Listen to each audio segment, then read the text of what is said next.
Menace sérieuse?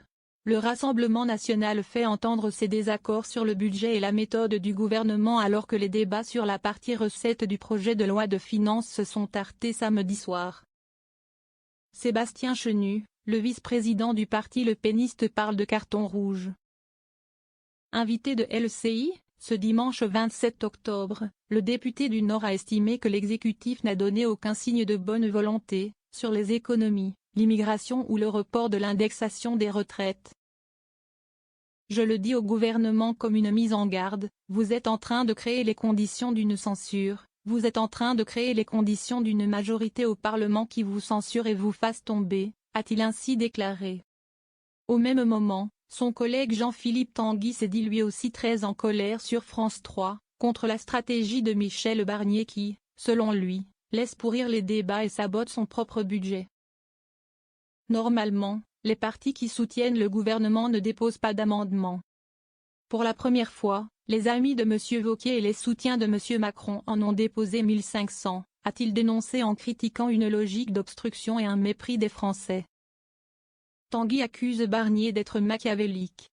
Interrogé sur la possibilité que le gouvernement utilise l'article 49.3 de la Constitution, qui permet de faire adopter un texte sans vote, le député chef de file du RN sur les questions budgétaires a observé que le Premier ministre pouvait faire usage d'une autre méthode, plus perfide, plus machiavélique.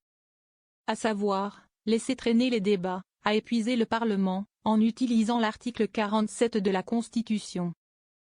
Cet article prévoit que si l'Assemblée n'arrive pas à se prononcer en première lecture sur un projet de loi de finances au bout de 40 jours soit le 21 novembre, le gouvernement saisit le Sénat.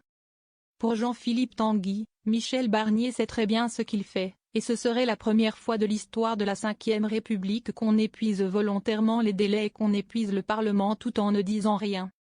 Sous ses airs de sage, de personne tranquille, c'est une personnalité machiavélique qu'on découvre en réalité, a-t-il pensé.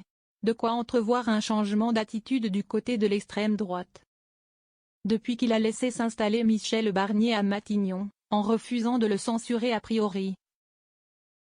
Le Rassemblement national agite régulièrement la menace d'une motion, si le gouvernement ne respecte un minimum ses vues. Or, le compte n'y est pas, pour l'instant à en croire Marine Le Pen et ses troupes. Selon Sébastien Chenu, le parti attend notamment des gestes sur la désindexation des pensions de retraite, les hausses de taxes sur l'électricité, le rétablissement de la demi-part pour les veufs et les veuves, la politique migratoire. Autant de revendications qui mettent la pression sur le chef du gouvernement pour les prochaines étapes de son budget. Mais qui permettront également, si la copie initiale ne bouge guère, de juger la crédibilité du parti Le Peniste dans ses menaces.